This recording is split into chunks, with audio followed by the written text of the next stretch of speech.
Hi, my name's Arjun. Welcome to today's podcast. Today we will be talking with Dwayne. He's a music video director and a cinematographer from Toronto. And this podcast will be chatting with him and getting to know more about the film industry in Toronto and versus the Hollywood film industry and why an artist should stay here and not go to Hollywood when it's the next door neighbor. Hey, what's up? How are you? Good, how are you? I'm good. I'm good. What do you do? Like, what do you do here in Toronto? Well, in Toronto, I am a music video director. I love film and I love visuals. So I shoot a lot of visuals. As a cinematographer and an editor. I also teach. So I'm just very immersed and into the film industry. That's amazing. As emerging artists, Hollywood is right there. You know, Canada does provide a lot of funding and everything, but it's always not enough to produce a TV show or a film. 100%. And as emerging artists, we have huge aspirations to make films and be out there with just like the directors we look up to, the idols we look up to in the industry. So, so tell me something about what you do here and what's your perspective Yeah. in this industry? Yeah. I mean, I've been shooting for a long time now, and I know a lot of friends who are actually videographers and wanting to break through into the industry. And in Toronto, it's pretty hard, especially when funding is being cut. Um, we're not an industry that put our artists on a pedestal.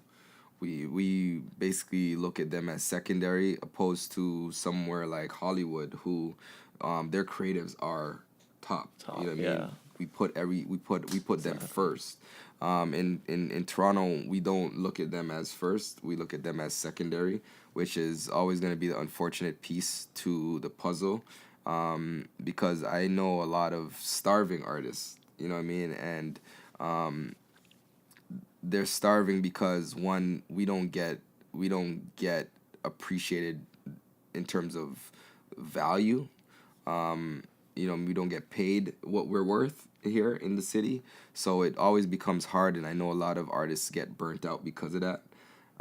So in Toronto, we need to find a better way to build a system that uplifts our creatives and supports our creatives and supports the ideas that we have coming out, because we are one of the best cities in the world at this point when it comes to creativity. And that's not just film but music and photography and art and everything right now. So I think it's a great time for us to find ways and put our artists first, basically. Okay. So when you say that, the artists are not basically, you're trying to say that they don't get the right amount of, they're not supported enough over here as much as they're supported in Hollywood. Yeah, they're definitely not supported. I mean, there are some funding bodies that help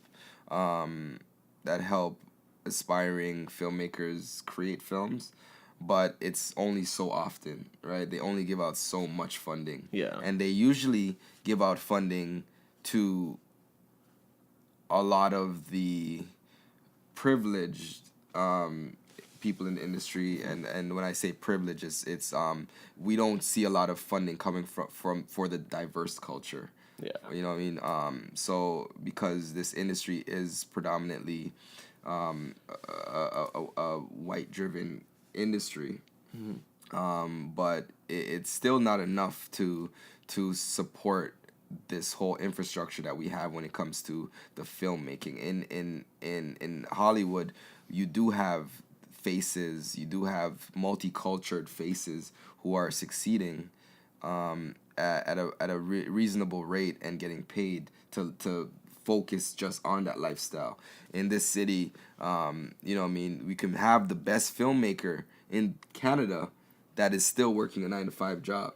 So, you know what I mean, those things take away from just being immersed into the creative world. That's very true. Because like I've seen some filmmakers myself, and especially like some filmmakers I know who work in this industry who have made such great films that have gone into festivals that have won so many awards, but then yet they still have a side job which they do as like from 9 to 5, and they're like on the weekends, now I make films and stuff. So that's definitely like something that us, like, that we in Toronto filmmakers, Canadian filmmakers, we don't get much of that. So Toronto has a union for directors. It has a union for writers, producers. So it's called the DGC, Directors Guild of Canada.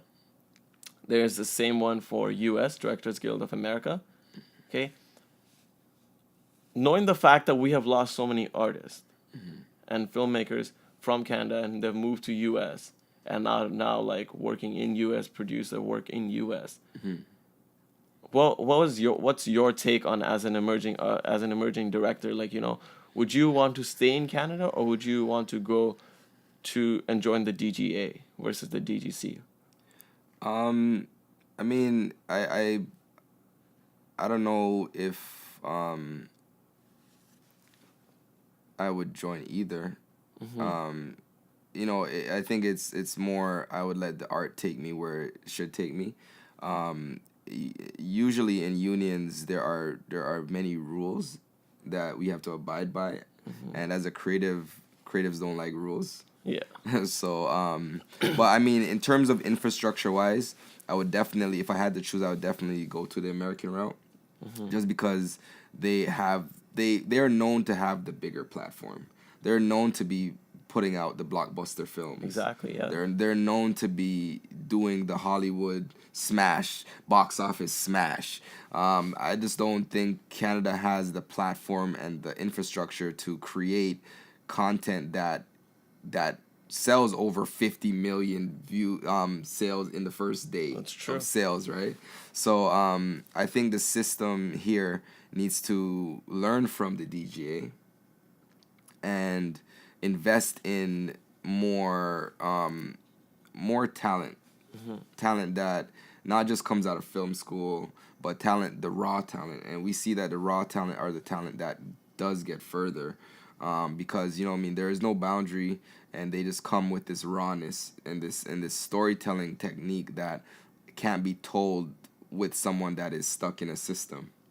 That's very true. So you said so if you had to, you would go with the DGA, but otherwise you would not like yourself to be conformed to a union. Yeah, I mean, I wouldn't really like, unless it kind of fits into my system that I have going. I think, because I mean, comparing both Canada and America when it comes to filmmaking, I think America, they just have a certain level of passion. It's true. A certain level of charisma, a certain level of energy that you can tell that this person wants it. In Canada, we are known to be very reserved, and very contained. You know what I mean? We are like, oh, I'm sorry. Where in America, there's no apologizing. I'm gonna march, I'm gonna protest, I'm gonna tell this story, and ain't nobody's stopping me. I don't care what you think. And I think Toronto and Canada, we have this tendency to pull back. You know what I mean? To pull back the story just a little bit. Maybe it's gonna offend somebody. You know what I mean? We're very stuck on that. And I think it's more mentality wise than system wise. Because I did have an experience. I shot one of my biggest music videos in Los Angeles. Yeah. And I got to work with an American crew, and instantly I seen a difference between an American crew and a Canadian crew. Yeah. Right? I mean, and I'm always going to tell this story because one of the hardest working person that was on that set was the man that was cleaning the window. You seen that he was just passionate about making sure the window was clean. Wow. Yeah. And that is the difference between Canada and America. I feel like the love and the passion for what you do, it's different, and it's something to learn from, and it's something we should study the American culture when it comes to the film industry. We should bring more American cinematographers and filmmakers here to give us some knowledge about how to operate on a level of energy where it's like, yes, Yeah. I am the best filmmaker. You know what I'm saying? Exactly. I Yeah. own this. No one gonna stop me. I don't think Canada has that. They don't exude that energy to say, I am going to be the best. That's very true. Like I think that's how you said it right. That in Canada, as creative artists, we are very reserved. Like there are artists who are out there who want to tell all these stories, but they're held back because they're like, this is gonna offend someone. I don't know if people would like this. I don't know this. Whereas if you see a lot of artists in America, they're just going for it because they know they have to tell a story, and they're just heading forward for that. Instead of the Canadian film industry. For example, James Cameron, he holds the titles for two of the biggest box office hits, which till date are the have a record in the box office, the Avatar, the Titanic. Yeah. He is from Canada, but yet he works in Over America. there. Yeah. Like, And it's unfortunate, it's unfortunate because we don't foster we don't support our own. yeah, You know what I mean? If we're creating such big films, why isn't it being created here? exactly. Why aren't we putting funding into these people that tell these stories? And America's good at that. They're good at saying, here's $5 million, let's do it. It's harder to get $10,000 here to create something, right? It's so hard because there's only so much resources available, and each of those resources, there are 10,000 people applying Exactly. for that. So we become very crab in the bucket because there's only so much resources available. You are in the industry. You're part of the Canadian industry. You make movies. You have had an experience of going to LA and shooting a music video, a professional shoot. Would you still want to be part of the Canadian film industry? Yeah, I mean, this is where I'm a Canadian citizen. You know what I mean? I'd love to be able to put this country on my back and be a representative of what we have coming out here, because we do have what it takes. We just need a little bit of support. Right. But at the same time, if America notices my talent before Canada does, I will be gone. And that's just it. You know what I mean? I've been here since I was 5 years old. Yeah. You know what I mean? Why does it take so long for Canada to recognize me as a creative? And as soon as America sees that one thing I did, they'll be like, here it is, here, do whatever you want. Exactly. You know what I mean? So that's the reason why, we wanna we leave. It's not because we want to leave. It's because America says, here is the plane ticket, come. So would you still want to produce your films here, even if Canada allowed you to? Yeah, I mean, I think as a director, if you are writing a script, then you've put in time into producing this body of work, that then gets recognized for whatever worth, if it's 10,000 or 10 million. It's that 10,000 or 10 million you never had. So if you can put that into a film and make it your best, then that's just a step closer to the next level. You know what I mean? I want to make sure and make it clear that it's like it's not that easy to just get someone to give you that much money. You still have to put in the work, both on the American side and both on the Canadian side, because as many creatives are here in Canada, there are 10 times the amount in America. Yeah. So you still have to be able to prove yourself on any platform and be able to create a story that is worth telling. What point is it necessary to? At what point is it okay to be part of the union? Because, like you said, it has a lot of limitations. You know, we both know like people who we have worked with or know who have worked in a unionized set but have not told the union about it, and you can get blacklisted for all that. So, at what point is it okay to tell yourself that yes, now I would like to be part of the union? And should an aspiring artist even be part of a union? You know, it has its perks, but should they be part of it?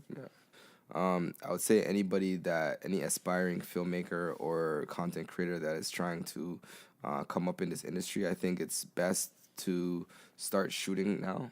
Start shooting, start experimenting, start putting work out there. and building your name, building your brand before, because basically once you're a part of a union, now you become a part of their brand, right? And I think it's best for an emerging artist to start just creating because you have no limitations. Creating some films are shot on rear view car cameras. Yeah. Some films are shot on an iPhone. Yeah. Some films are shot on some of the smallest devices that are doing really well. So I think get a camera and just start shooting, and eventually you will know when it's time to take it to the next level. You want to build yourself up until you're ready to take it to the next level, because a big body like a union will be able to put you into the places that you can't get yourself. So once you've built your name up, then you know what I mean, you can go through. But I would say, as an artist or as an emerging filmmaker, if you can build your name up where you become valuable, Yeah. then unions will push you even more, because you're coming into a pool filled with fishes. That's true. How do you become a shark? Ooh, that was good. You know? No, I think that's good, and just coming off to an end right now with this podcast. One final question: so, where do you think Canada stands as a creative industry or as a film industry at this point? Yeah. We have festivals. We are probably a number one place for Hollywood to come and shoot and provide cheaper rates and stuff. But we're still not Hollywood. We're still not, and it's not like we're trying to be Hollywood, but we're not the northern industry. We still have artists who are going there. So where do we stand? Yeah. I think Canada is on the rise. I think Canada is putting their foot down now and taking what is theirs. I think in the next couple of years, I'd say 2 to 3 years, Canada will be one of the leading industries when it comes to film and creative. So I think Canada is learning to be more stern and putting more light on what we have to offer. That's great. So with that being said, we have now come to an end with this podcast. Thank you so much, Dwayne. Any last words you'd like to say for this podcast? Get out and shoot. Make every shoot your best shoot, and know your worth. That's amazing. Thank you so much, Dwayne. It was nice having you here. Thank you so much for doing this. Thank you for having me. With that being said, this podcast has now come to an end. Thank you so much for staying there and listening and watching this podcast. Thank you. Cut this. Oh.